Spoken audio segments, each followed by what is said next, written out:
मैत्रिणींनो, तुम्ही पण त्यातले आहात का की ज्यांना दर गुरुवारी शाबू खाऊन बोर झालेले आहे? तर चला मग आपण बनवूयात आता शाबू वडे। त्यासाठी मी 2 बटाटे जे आहेत ते शिजवून घेतलेले आहेत आणि मॅशरने त्याला मी मॅश केलेले आहे।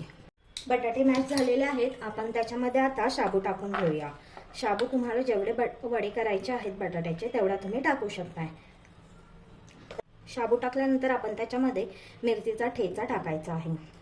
तुम्हाला जेवढे तिखट लागते त्याच्याप्रमाणे तुम्हाला मिरचीचा ठेचा टाकायचा आहे आणि आपल्याला आता टाकायचं आहे त्याच्यामध्ये चवीनुसार मीठ। तुम्हाला जसं लागतं तसं मीठ टाकल्यानंतर चव एनहान्स होण्यासाठी आपण त्याच्यामध्ये जिरे टाकून घेऊया व हे सर्व बटाटे व शाबू हे मिश्रण व्यवस्थित मिक्स करून घेऊया।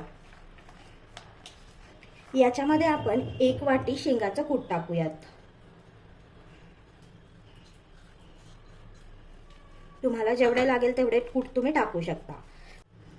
शिजवलेले बटाटे, शाबू आणि मिरची कूट हे सर्व आपण व्यवस्थित मिक्स करून घेतल्यानंतर त्याला आपण एक अर्धा तास किंवा 15 मिनिटं मॅरिनेशनसाठी ठेवूयात, जेणेकरून आपले वडे जे आहेत ते खूप कुरकुरीत होणार आहेत।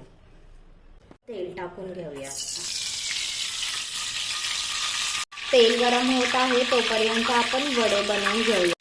तेलाचे प्रमाण थोडे कमी वाटत आहे, आपण थोडे अजून तेल ऍड करून घेऊया।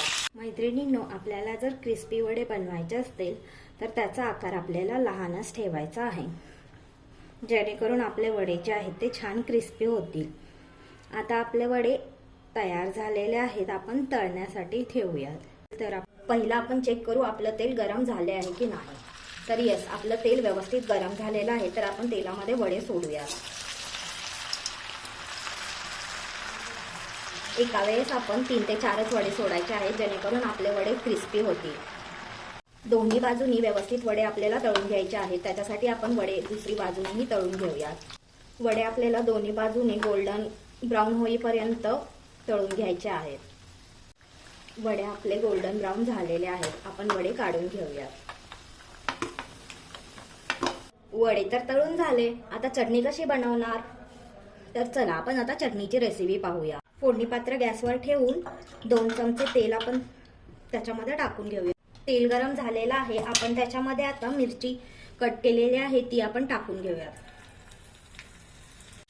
आपण थोडेसे जिरे टाकून घेऊया